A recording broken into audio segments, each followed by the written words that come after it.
Hi friends, इस particular video के अंदर हम SEZ के बारे में पढ़ेंगे। हम यहाँ पे 8 कोर इंडस्ट्रीज जो हैं उसके बारे में पढ़ेंगे और साथ ही साथ यहाँ पे हम CSR जो कॉर्पोरेट सोशल रिस्पॉन्सिबिलिटी होती है उसके ऊपर कभी कभी उठ सुट के क्वेश्चन आ जाता है। ऐसा लगता है क्यों आ रहा है, ये बिजनेस स्टडीज का पार्ट है बाय द वे बताऊँ, लेकिन अब क्या करें, हमको एग्जाम में रिपीट हो चुका बहुत बार क्वेश्चन आपके CDS में, CAPF में, IAS में, पता नहीं मतलब क्यों आता है, बट अब आता है तो पढ़ना पड़ेगा। ठीक है, और क्या आ जाता है तो ये सारे क्वेश्चन MSME के बारे में, अभी MSME के लिए क्राइटेरिया चेंज हुए हैं। ठीक है, तो वो आपको पढ़ाऊंगा ये पूरी वीडियो में, और कुछ मिसलेनियस क्वेश्चंस भी आपको मिलेंगे। तो इस तरह से एक अच्छा खासा आपका कॉम्प्रिहेंसिव, देखिए कुछ वैसे चुनिंदे टॉपिक है जो आपके खत्म कर दूंगा मैं, ये मान के चलिए आप। चल मान के क्या चलिए, मान लीजिए। चलिए अब पहले क्वेश्चन पे आते हैं। एक मिसलेनियस क्वेश्चन है जो कभी भी उठ सुट के आ जाता है। वैसे तो 5 ईयर प्लान के साथ इसको कराना चाहिए, बट करा देता हूं अभी। देखिए, जब हमारी कंट्री में लिबरलाइजेशन हुआ 1991 में, तो क्या चीजें चेंज हुई? हमारी कंट्री में FDI का इंपोर्ट, FDI इनफ्लो हुआ, मतलब फॉरेन डायरेक्ट इन्वेस्टमेंट हमारी कंट्री में आने लगे। बिल्कुल, बहुत सारी भाई कंपनीज का आना चालू हो गया। They started investing in India. उनको दिखा इंडिया में मार्केट है, बड़ा मार्केट है। यस, तो FDI तो बढ़ा, बिल्कुल सही बात है। इंडियन फॉरेन एक्सचेंज, भाई बाहर से पैसा आएगा तो फॉरेन एक्सचेंज रिजर्व बढ़ेगा ना हमारा, एनॉर्मसली, बिल्कुल बहुत ज्यादा हैवी लोड बढ़ा।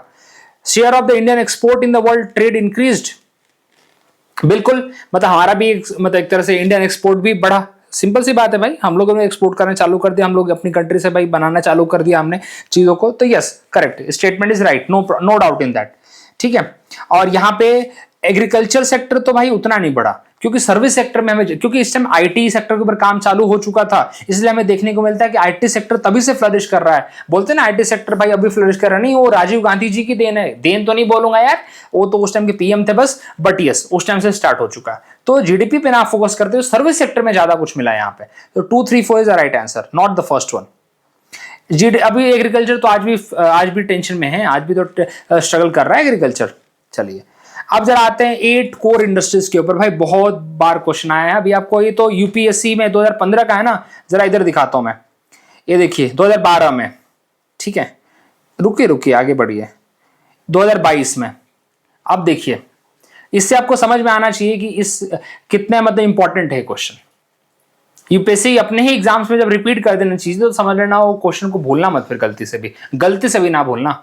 तुमको नहीं पता किस दिन उठ के आएगा, भले चलो हम आ गए, जो पढ़े नहीं हमारे बारे में तो तुम गलत किए। चलो अब यहां पे बात करते भैया कि कौन सी 8 इंडस्ट्री हैं। पहले 8 इंडस्ट्री के नाम लिख लो। सबसे पहला लिखो भैया, फ्रॉम टॉप टू बॉटम बता रहा हूं मैं, वेटेज के हिसाब से बता रहा हूं, उसके वेटेज के हिसाब से लिख लो। वेटेज के हिसाब से पहला लिखो refinery.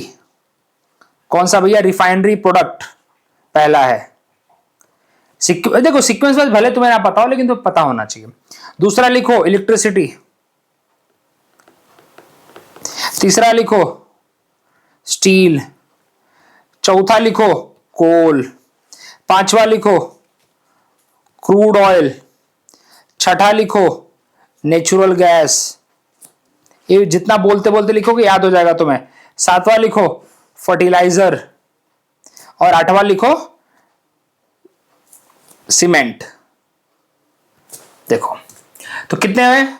Refinery product, electricity, steel, कोल, क्रूड ऑयल। अब इसको याद करने का तरीका बताता हूं। देखो जरा ना कुछ चीजों को एक साथ रखना चालू। अच्छा पहले इसका आंसर बता दो। यहां पे क्या चाहिए भाई?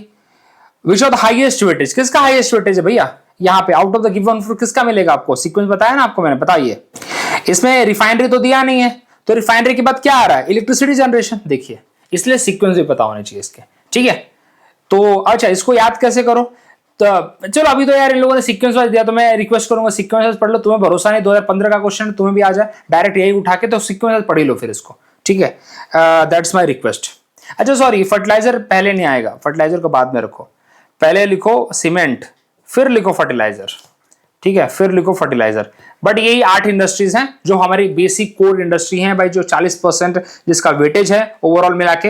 एंड इसकी जो रिपोर्ट होती है एक पब्लिश की जाती है by the central statical organisation. कौन सी organisation? Central statical organisation publish करती है। और जो ऑर्गेनाइजेशन वो किसके अंडर आती है? वो आती है मॉस्पी के अंदर, ministry of statics and programme implementation. क्या बोला मैंने? Ministry of statics programme implementation, MOSPI. और किस बेसिस पे? मंथली बेसिस पे आती है, मंथली बेसिस पे इनकी रिपोर्ट आती है। ठीक है, कितना परसेंट इनका कंट्रीब्यूशन है? 40%। इसको हम कोर इंडस्ट्री कहते हैं। सबसे ज्यादा किसका वेटेज है? रिफाइनरी का। सेकंड पे इलेक्ट्रिसिटी का है। थर्ड पे स्टील का है। चलिए फर्टिलाइजर का सबसे लास्ट है, ये ऐसे भी याद रख सकते हैं, फर्टिलाइजर का सबसे लास्ट है, उससे पहले सीमेंट का है, तो मैंने आपको यहाँ पे करेक्ट किया था, फर्टिलाइजर सबसे लास्ट में आता है। चलिए ये यहाँ पे था। अब अगला क्वेश्चन देखिए क्या बोला इन्होंने, in India the overall index of the industrial production the indices of the 8 core industry have combined, मतलब वही 37-40% वही है। Which are the following among those 8 core industry, इनमें से कौन कौन सा, सीमेंट सीमेंट था, सीमेंट कौन से नंबर पे था, 7वें नंबर पे था, ऐसे भी लिख लो, अभी याद करो थोड़ा। फर्टिलाइजर कौन से नंबर पे था, 8वें नंबर पे था। रिफाइनरी प्रोडक्ट टॉप पे था, ठीक है, और सेकंड नंबर पे कौन था, सेकंड नंबर पे इलेक्ट्रिसिटी था, ठीक है। थर्ड नंबर पे कौन था, स्टील था। फोर्थ पे कौन था, कोल था। अच्छा, फिफ्थ पे कौन था, क्रूड ऑयल था। सिक्स्थ पे कौन था, अपना नेचुरल गैस था, ये सिक्स्थ पे है। टेक्सटाइल यहां पे नहीं है, तो 1 2 3 4 इज द राइट आंसर। बाकी हमने 4 लिख लिए। अब देखो 1 2 3 4 is the right answer, see the depart. अभी देखो, अब भाई यहां पे तुमसे से एक क्वेश्चन पूछा था कि कौन सा डिपार्टमेंट है, सेंट्रल स्टैटिस्टिकल ऑर्गेनाइजेशन तो है, लेकिन कौन सा डिपार्टमेंट है, ये भी क्वेश्चन तुमसे पूछा जा सकता है, कोई बड़ी बात नहीं है यहां पे। तो यहां पे ये department of promotion of industries and industrial, DPIIT, इसको डिपित कहते हैं, और बेस ईयर है क्या, 2011-12 है, ठीक है। अब यहां पे बोला है भाई कि 40.27%, वही 40% के अराउंड इनका वेटेज है। तो बोला है भाई यहां पे कि कौन सी 8 कोर इंडस्ट्री का पार्ट नहीं है, ये तो ऑलरेडी हमने कोल पढ़ा, रिफाइनरी प्रोडक्ट सबसे भाई टॉप पे थे, इलेक्ट्रिसिटी सेकंड पे था, रबर प्रोडक्ट्स यहां पे नहीं है, सीमेंट सबसे यहां पे सेकंड लास्ट पे है। सबसे लास्ट पे कौन सा है, सबसे लास्ट पे हमारा फर्टिलाइजर है। चलिए आप ऐसे भी याद कर सकते हो, सबसे टॉप पे रिफाइनरी, फिर इलेक्ट्रिसिटी, सबसे नीचे से दो याद कर लो, ठीक है। 6 नंबर पे नेचुरल गैसेस आ जाएंगे, फोर्थ पे कोल आ जाएगा, फिफ्थ पे क्रूड ऑयल आ जाएगा, ऐसे भी रिलेट कर लो, ठीक है, और थर्ड पे स्टील आ जाएगा। चलिए आगे बढ़ते हैं। SEZ एक्ट, बहुत बार क्वेश्चन आता है भाई, SEZ एक्ट किससे रिलेटेड है, क्या है इसके अंदर, क्या क्या बेनिफिट्स मिलते हैं, लिटरली बताओ, बहुत बार क्वेश्चन आ चुका है इसके ऊपर, SEZ के ऊपर। पहली बात, इसके बारे में लिखा कहाँ है, इसके बारे में लिखा है क्लास 10th की NCERT में, पूरा दे रखा है इसके बारे में, सच बताऊं तो आपको मैं। अच्छा, which came into effect in February 2006 has certain objective in this context, consider the following. Development of infrastructure, बिल्कुल भाई, आप एक एरिया को जब SEZ बनाते हो तो उस एरिया में आप बहुत सारी फैसिलिटी देते हो, उस एरिया में आप आराम से भाई उनको क्या बोलते हैं, प्लांट लगाने के लिए सुविधाएं देते हो, FDI का फ्लो आप इंक्रीज कराते हो, क्या बोलते हैं, बहुत सारी कंसेशंस देते हो आप उनके लिए, तो बिल्कुल। Promotion of investment from foreign sources, बिल्कुल FDI को प्रमोट करोगे आप। Promotion of export of services only, नहीं, सर्विसेज प्लस गुड्स। अब इतनी बड़ी चीज करो और गुड्स को नहीं प्रमोट करोगे तो बात गलत हो गई ना। तो 1 and 2 is the right answer, third is the wrong answer here, ठीक है। अब जरा यहां पे तुम कुछ चीजें देख लो, की फीचर क्या है, देखिए 100% income tax exemption for the first 5 year, then reduce then exemption for GST excise, मतलब दुनिया भर के, आपको इतना सब पढ़ने की जरूरत नहीं, मेन दिमाग में रखना है कि आपको यहाँ पे गवर्नमेंट बहुत सारे कंसेशन देती है, फोकस करती है कि भाई आप यहाँ पे आके ट्रेड करिए, यहाँ पे आके प्लांट लगाइए, ठीक है। तो ये हमारा टारगेट होता है SEZ के अंदर, ठीक है। आपके लीगल फ्रेमवर्क थोड़े कम कर दिए जाएंगे, बोलते हैं कि आप ड्यूटी फ्री एनक्लेव, एक तरह से SEZ के लिए एक टर्म लिखिए, ड्यूटी फ्री एनक्लेव, ठीक है। ये सब इंडस्ट्रियल जोन सेटअप करने के लिए किया जाता है, जिससे कि भाई कंपनीज आपके एरिया में आए, स्टेट में आए और प्लांट सेटअप करें, लोगों को रोजगार प्रदान करें, यही पर्पज है यहाँ पे। चलिए, बेटर इंफ्रास्ट्रक्चर, रोड, पावर, ये सब आपको दिया जाता है, गवर्नमेंट की तरफ से दिया जाता है, ठीक है।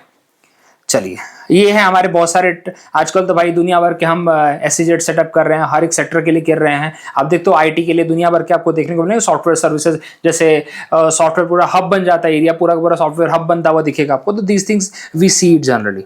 चलिए, कांडला।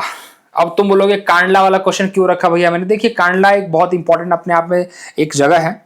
कहां पे, Kandla is a port, gulf of Kutch के अंदर है, पहली बात, गल्फ ऑफ खंबत के अंदर नहीं, गल्फ ऑफ कच्छ के अंदर है, पहली बात तो ये पता होना चाहिए, ठीक है। इसको हमने इसलिए बनाया था क्योंकि कराची पोर्ट चला गया था पाकिस्तान के पास, and we wanted to reduce the burden of the हमारे मुंबई पोर्ट का, तो इसलिए कांडला पोर्ट बनाया। Kandla port is a tidal port, ठीक है।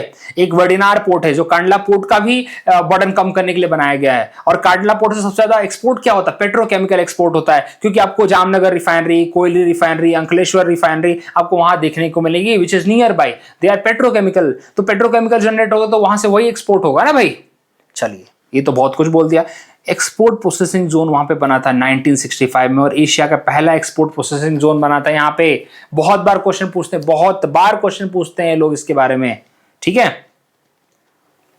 तो इस बात को आप दिमाग में रखेंगे, अगर पूछा जाए कि एशिया का पहला एक्सपोर्ट प्रोसेसिंग जोन कहां बना था, तो कांडला में बना था, ठीक है। वो तो 2000 में आके हमें स्पेशल इकोनॉमिक जोन वाली पॉलिसीज हमें देखने को मिलती हैं। चलिए अब यहां पे बात करेंगे हम स्मॉल स्केल इंडस्ट्रीज के ऊपर, फोकस अब यही रहेगा। देखिए, small scale industry are in the most cases are not as efficient as a competitive as a large scale one. बिल्कुल सही बात है। At the government provide preferential treatment. Preferential क्यों? क्योंकि गांव लेवल पे सेटअप की जा सकती है।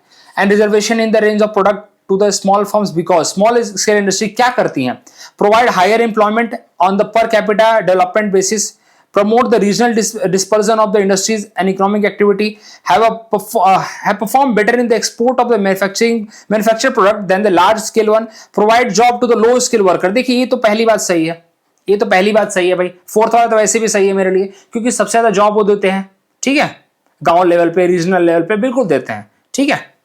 अगला देखते हैं, प्रोवाइड हायर एम्प्लॉयमेंट। दोगे तो हायर एम्प्लॉयमेंट तो बिल्कुल देते हैं भैया। फोर्थ वाला, वन वाला भी सही है।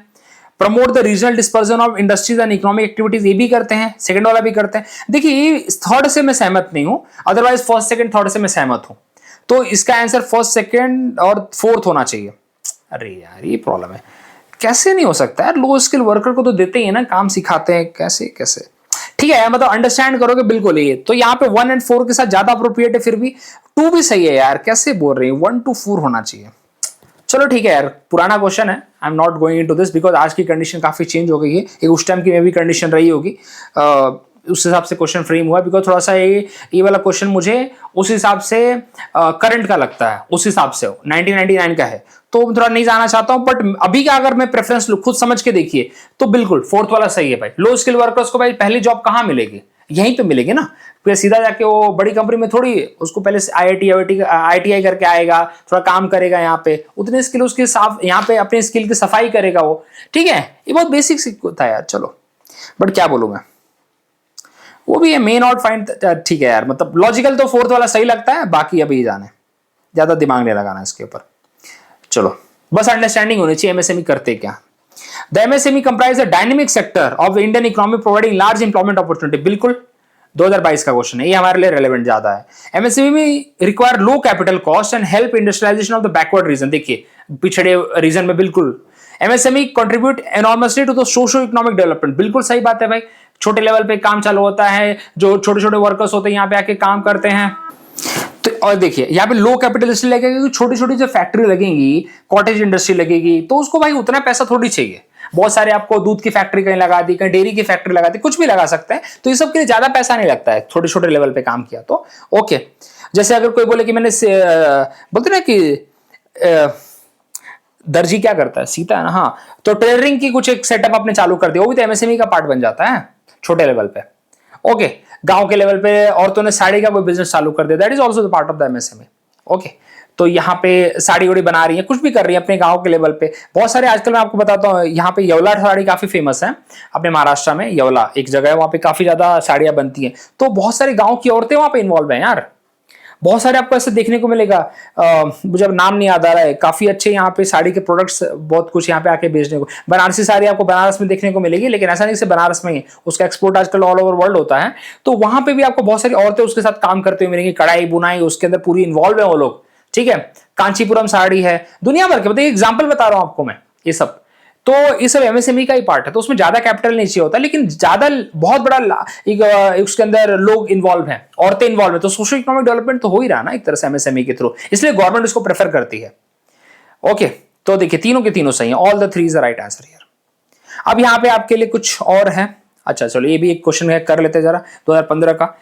अभी देखिए which of the not correct बोला है, industrial cluster play an important role for the MSME. जैसे एसईजेड बनाया, देख लिया एसईजेड बनाया, तो एसईजेड में के अंदर से बड़ी कंपनी आएंगी क्या? क्या छोटी छोटी बेसिक कंपनियां भी तो सेटअप होंगी ना, जो बड़ी कंपनियों को सपोर्ट करेगी। आपको एक एग्जांपल देना चाहता हूं, नासिक के अंदर महिंद्रा कंपनी है, महिंद्रा कंपनी। तो आपको क्या लगता है महिंद्रा कंपनी के अंदर सारे पार्ट बनते हैं क्या? कुछ नहीं, महिंद्रा कंपनी उस पर लोगो लगाती है, समझ लो बस अब, क्योंकि उसके बहुत सारे पार्ट बाहर से, एक इंडस्ट्रियल एरिया है यहाँ पे, MIDC बोलते हैं उसे, जो अगर महाराष्ट्र में रहे हैं लोग जानते हैं, अगर सुन रहे हैं मेरे को तो एमआईडीसी समझ जाएंगे वो, ठीक है, महाराष्ट्र इंडस्ट्रियल कॉरिडोर। तो वो वाला एरिया यहाँ पे, ये the region is called Satpur MIDC. उसके अंदर महिंद्रा कंपनी है जो, और साथ ही साथ वो पूरा इंडस्ट्रियल एरिया है, साथ ही साथ बहुत सारे बेसिक इंडस्ट्री वहां पे सेटअप हुई हैं। तो आपको क्या लगता है कि सिर्फ बड़ी कंपनी नहीं, छोटी छोटी कंपनी ज्यादा वहां पे है, उनको ग्रोथ मिलता है। एक बड़ी कंपनी अगर सेटअप होगी तो उसके आसपास 10-15 छोटी छोटी कंपनी सेटअप हो जाएगी जो उनके पार्ट्स बनाएगी। That is advantage. Industrial cluster, cluster मतलब ग्रुप एक तरह से होता है, क्लस्टर मतलब ग्रुप होता है। Are visible in the traditional handloom, बिल्कुल, हैंडीक्राफ्ट, मॉडर्न एसएमसीज, बिल्कुल। Industrial cluster programme in India are administered by the various ministry, बिल्कुल, हाँ, बहुत सारे छोटे छोटे मिनिस्ट्री के हाथ में रहता है। Industrial cluster lead to the promotion of monopoly, नहीं, मोनोपोली नहीं है यहाँ पे, सबको मौका मिल रहा है ग्रोथ करने का। तो D is the wrong answer, मतलब एज पर द नॉट जाएगा ये, बाकी तीनों तो ट्रू स्टेटमेंट्स हैं। अब देखिए, बहुत इंपॉर्टेंट है, मैं चाहता था इसको डिस्कस करना। देखिए, ये अभी कैटेगरी चेंज हुई है माइक्रो, स्मॉल और मीडियम एंटरप्राइजेस के लिए। पहले इसकी इन्वेस्टमेंट की लिमिट और टर्नओवर की लिमिट अलग अलग थी, अब चेंज हो गई है। पहले देखिए, पहले इन्वेस्टमेंट की लिमिट 1 करोड़ थी, अब 2.5 करोड़ कर दी उन्होंने, और टर्नओवर 10 करोड़, तो दिमाग में रखना पड़ेगा जरा, ठीक है। और उसके बाद भाई पहले 10 से 50 था, अभी 25 से 100 कर दिया इन्होंने। ओके, तो मैं अगर आपको बताऊं तो यार एक लिस्ट बना लो बस, और क्या, इसकी लिस्ट बना लो कि कितना उसके अंदर इन्वेस्टमेंट है और कितना टर्नओवर है, बस, और क्या कर सकते हो। ये इसलिए इंपॉर्टेंट, इसलिए बताना जरूरी क्योंकि इसके ऊपर आएगा क्वेश्चन, इस बात को लिख लो। ऐसा साइन देता हूं मैं अपनी, कहीं दे देता हूं मैं, ठीक है, स्क्रीनशॉट ले लेना तुम लोग, बोलना हाँ मैंने साइन दिया था, आएगा, मैं जानता हूं इसको, क्योंकि जब ये लोग एमएसएमई को छोड़ते नहीं है और इकोनॉमिक्स में सबसे हॉट टॉपिक रह जाता है। तो भाई पक्का पूछेंगे कि माइक्रो एंड स्मॉल एंटरप्राइजेस के, स्मॉल एंड मीडियम एंटरप्राइजेस के लिए जो कंडीशन चेंज हुई, रिवाइज लिमिट हुई, तो उसमें एक कोई भी दे सकते हैं कि माइक्रो एंटरप्राइजेस के लिए भाई रिवाइज लिमिट कौन सी आई है, 2.5 करोड़ है, 25 करोड़ नहीं 2.5 करोड़ है। इन्वेस्टमेंट टर्नओवर कितना है, 10 करोड़ है। स्मॉल के लिए कितना है, 25 करोड़ का इन्वेस्टमेंट है, 100 करोड़ का टर्नओवर है। और लार्ज मीडियम के लिए कितना है, 125 करोड़ का इन्वेस्टमेंट है और 500 करोड़ का टर्नओवर है। ये पक्का पूछा जाएगा, लिख लो, इसलिए डाला इसको। वैसे तो मैंने अपने टेलीग्राम पे भी शेयर किया, अपने यूट्यूब पे भी पोस्ट किया है और वीडियो पे भी डाल देता हूं। So that's why I want you to read this, please पढ़िए इसको। चलिए, यूनिकॉर्न कंपनी, यूनिकॉर्न कंपनी कौन होती है भैया? सबसे बड़ी बात भाई, जिसने 1 बिलियन का अपना क्या बोलते हैं टर्नओवर कर लिया, एक तरह से हेल्ड किया, लेकिन that is not listed in the stock. ये बहुत इंपॉर्टेंट कंडीशन है, not listed in the stock. इसको बोलते हैं कि 1 बिलियन तो है बट स्टॉक के अंदर लिस्टेड नहीं होना चाहिए, क्योंकि स्टॉक के अंदर लिस्टेड हो शेयर तो आपको भाई सिंपल सी बात है ना, उसके अंदर आपका लिस्ट नहीं होना चाहिए। पहले ये सबसे बड़ी कंडीशन है उसके लिए, तो ये बात आप भूलेंगे नहीं। बाकी तो 1 बिलियन तो आपको पता ही है, सब सुनते रहता। अच्छा, very very important question, very very important question CSR के ऊपर। As per the company act 2014, नहीं, as per the company act 2013, and company covered under this will have spent at least 1% of their annual net profit on the activities under CSR। जैसे CSR से अंबानी ने school चला दिया, वो उसकी CSR हो गया।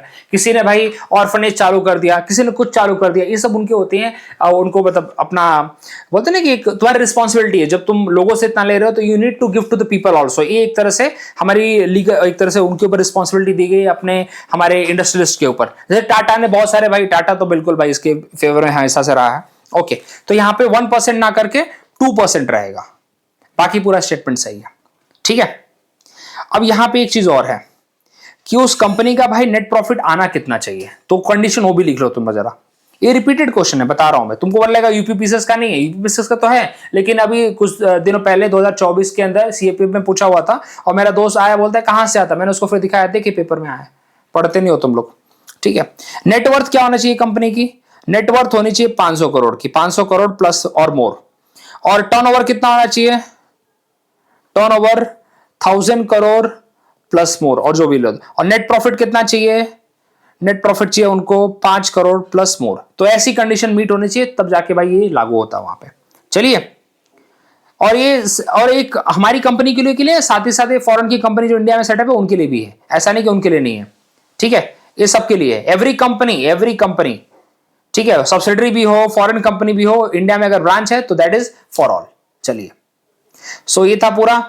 तो होपफुली मैंने 3-4 टॉपिक देखिए, SEZ, उसके बाद अपना 8 कोर कंपनीज जो हमारा था, जो टारगेट था, उसके बाद हमने CSR वाला कंप्लीट कर लिया और 1-2 मिसलेनियस क्वेश्चंस हमने कर लिए जो बहुत इंपॉर्टेंट। MSMEs का हमने वो कंडीशन देख लिया, बहुत इंपॉर्टेंट है यार, बहुत इंपॉर्टेंट है वो। So these things are very very important. So thank you very much, मिलते हैं अगले वीडियो में। और मेरा अगला टारगेट अभी है आप लोगों को जितने भी 5 ईयर प्लान है विद PIQ, एक से 1.5 घंटे का मुझे लगता है वीडियो जाएगा वो, लेकिन सारे PIQ के साथ सारे 5 ईयर प्लान डिटेल में खत्म करने हैं मुझे, टाइम पास करके नहीं, डिटेल में प्रॉपर आपको समझा के। So that I will do, वो रहेगा मेरा और आपके लिए बहुत ज्यादा एडवांटेजेस रहेगा अगर आप उसको देखिएगा पक्का। चलिए कल मिलते हैं उस वीडियो के साथ।